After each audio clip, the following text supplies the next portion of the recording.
sure is dark in here. Yes, and there's a good reason for it. But you can light the lamp now if you wish. What's the reason? For the darkness, that is. Stay close. Be careful not to stray. What's the reason? Why is it so dark? Pay attention, Daniel. It's important that you keep going straight and make sure not to stray.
June 1839. It's been more than a month since my last entry. After the event inside the underground chamber in Algeria, Professor Herbert insisted I return to England.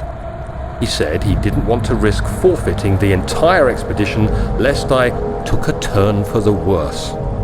An excessive decision, in retrospect. But I'm glad it turned out that way. I found my journal this morning in the haphazard collection of things brought home from Africa. Next to it lay the broken stone orb wrapped in cloth. I tried to assemble it, but couldn't. The pieces wouldn't fit together, as if they weren't from the same object. Could I have imagined it all? Was there ever a complete orb?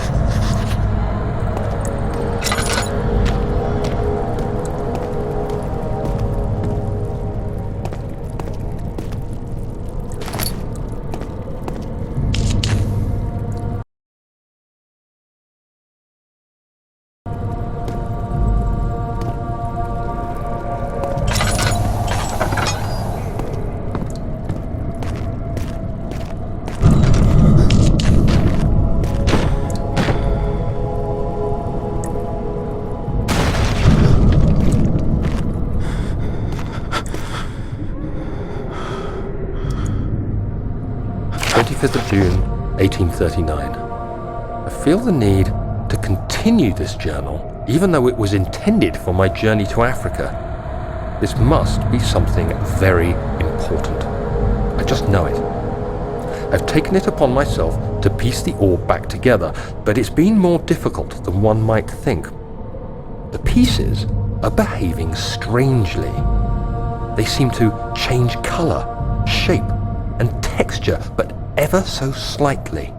Yesterday, I took careful measurements and notated any significant markings. Today, I confirmed my suspicions. They were changing. I was terrified and rushed off to see the finest geologist in London, Sir William Smith. I approached the subject with care and we discussed how rocks change form. He told me about the nature of glass, how it eventually collapses on itself, like ice slowly melting over the course of centuries. Smith eased my mind a bit, but I can't escape the feeling that these shards have otherworldly properties.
have an ascending room. Will it take us to the inner sanctum? It will definitely take care of the vertical part of our journey. So, you have ridden an elevator before? Yes, the Colosseum at Regent's Park has one. It takes you to the gallery where you can view the panorama. Good. This ride might be a little longer, and in the other direction.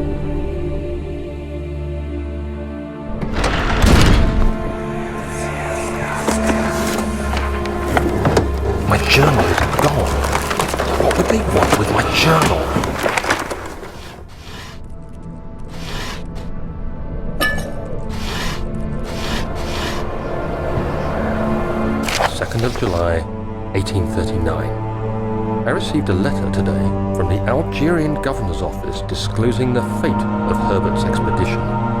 About a week after my departure, Abdullah, one of the men traveling with us, returned from the desert. He was badly injured, as if maimed by a lion. The man rambled deliriously about the expedition being attacked by something horrible. The French quickly dispatched a search party to look for the expedition. After searching for days, they found the camp abandoned without any trace of Herbert or his men. Tomorrow, I'll retrieve the things they recovered from Herbert's tent at the customs house. I don't know what to make of it, but I'm worried for him.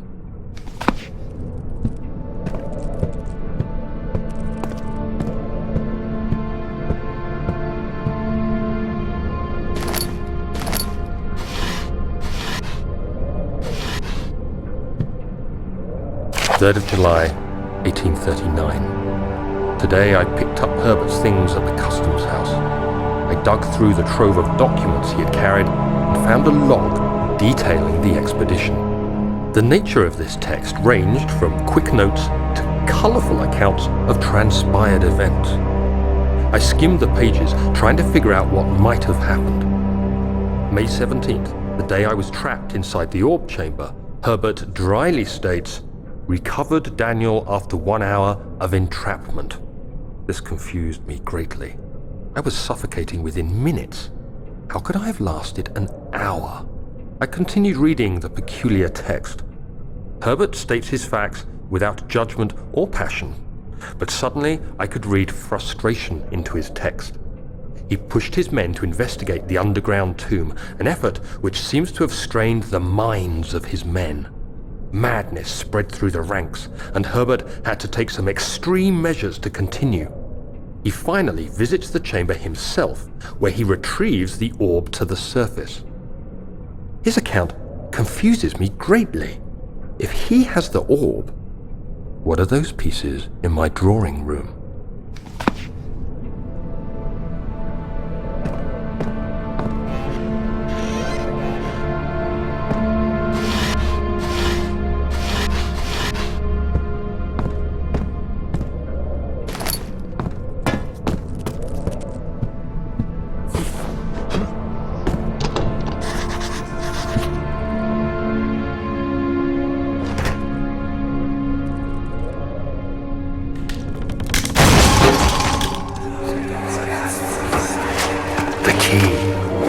Please, let it be here.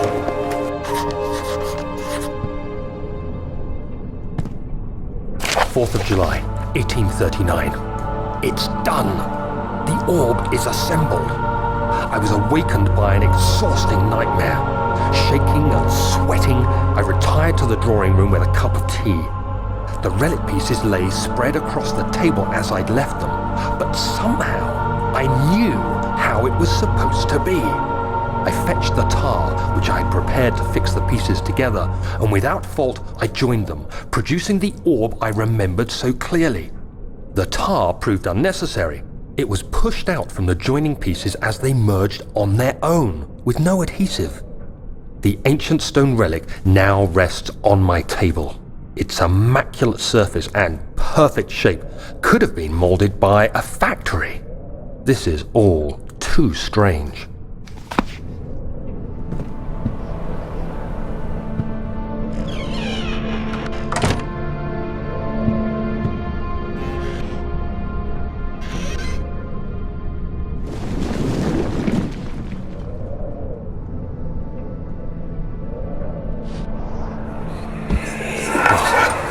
God, there it is. I guess it is a good place to hide it then.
What a mess.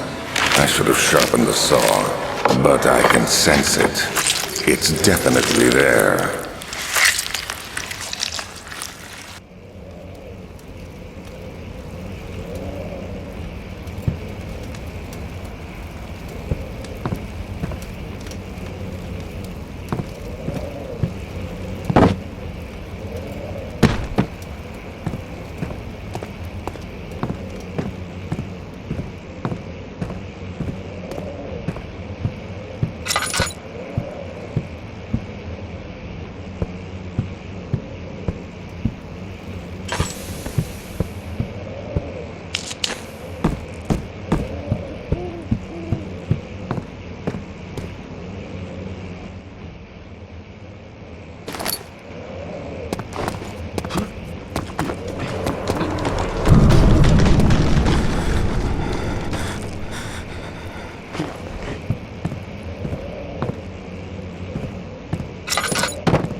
anyone, I swear. I just want to go home. No! Get away from me! Leave me alone!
Don't forget your bag, Daniel. I won't, Herbert. There is no shame in using a parasol in the desert. As it happens, it's imperative to your survival. But it looks ridiculous. The shade will hurt much less than dying, I assure you.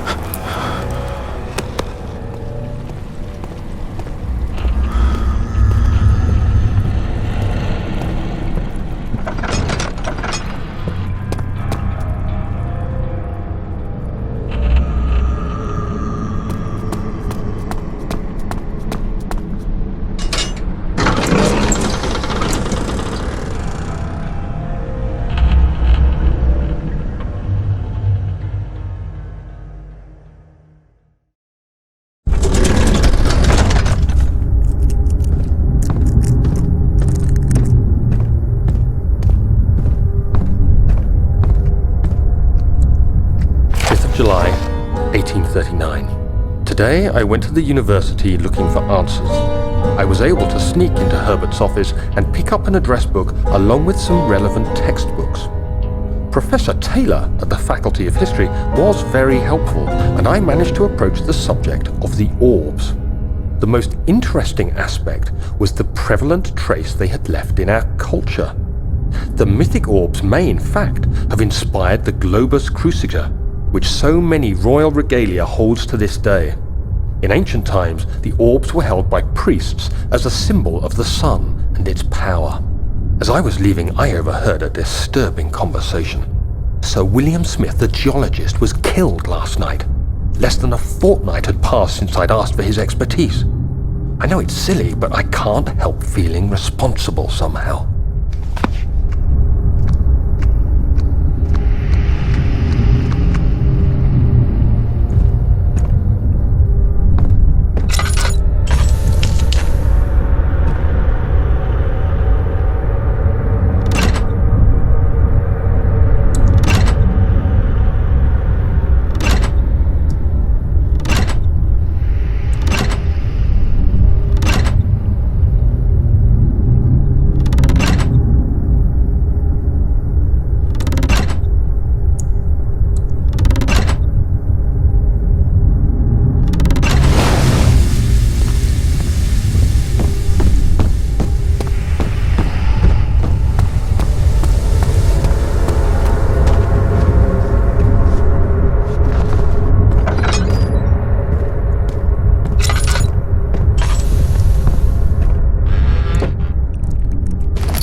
July 1839. I've read every book I can find on the subject. While rich in legend and hearsay, my knowledge is lack for the insight I crave. I've sent letters to many in Herbert's address book and received answers of varying importance. Today, I got one which differed greatly from the others. From a baron in Prussia. He said nothing about the quaint stories of priests in underground temples. He didn't even mention them. He simply wrote, "I know. I can protect you.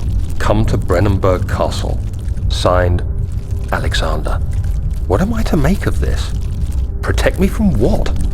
Is someone after me? I looked up Brennenburg and traced it to the Prussian woods near the Baltic Sea. While being the least informative letter I've received, it causes me greatest distress and interest. As I write, my thoughts are drawn to my nightmares in which a most disturbing sound calls to me. A sound defying description. A voice from the void. The last few weeks have been awful, with so many sleepless nights dreading a repeat of those horrid dreams. Tomorrow, I shall visit my physician, Dr. Tate, in hope that he can provide me with sedatives to help me sleep.